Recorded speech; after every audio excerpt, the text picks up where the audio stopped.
Domenica looked thoughtful. "I came across a rather charming children's book the other day. I was in the bookshop and it was on display. It was all about what happens to dogs when they die." "And what did it say?" "That they go to a dog's heaven, a typical heavenly landscape, you know, parkland and so on, but then they're allocated to watch over somebody down below. When they come down, they follow us to keep an eye on us. We can't see them, of course, but they are there, ready to protect us." Angus smiled. "Guardian angels?" "That sort of thing. Guardian dogs." He looked at her. "Do you believe in angels, Domenica?" She looked at him with surprise. "Do I look like the sort to believe in such things?" "Well, no, not really." He paused. "What do you think they look like, people who believe in angels?"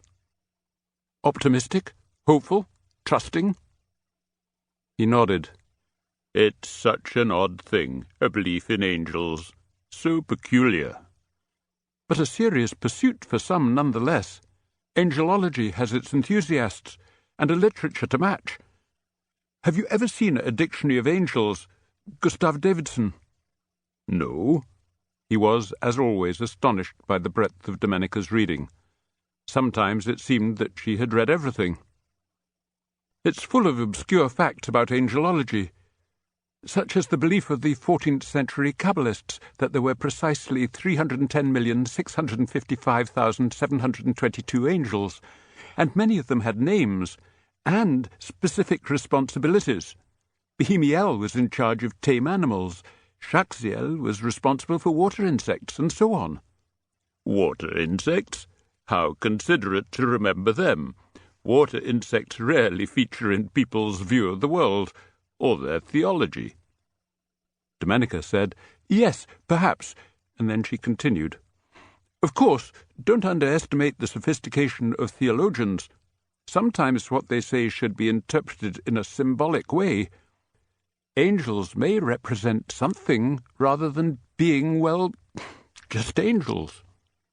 He waited for her to explain. "Origen of Adamantius, for example, took the view that all men are moved by two angels, a bad one who inclines them to evil and a good one who inclines them to good." "Like Plato's dark horse and light horse, pulling in different directions." "Precisely. And we think this all a bit simplistic, childish even, but who hasn't had that internal conversation, that debate with self about making a moral choice?"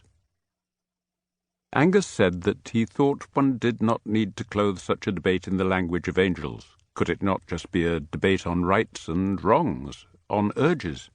"Yes, of course. But don't you think we need metaphor in our lives? And what about the things of metaphor, poetry and art and music? These are things that enable us to see the moral and spiritual contours of our lives.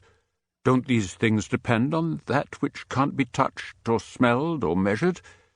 Take away our gods, our angels, our myths, take all that away, and what are we left with? A materialist desert." Angus was silent. "Yes," he said. "I think you're right." And then he added, "And love, too."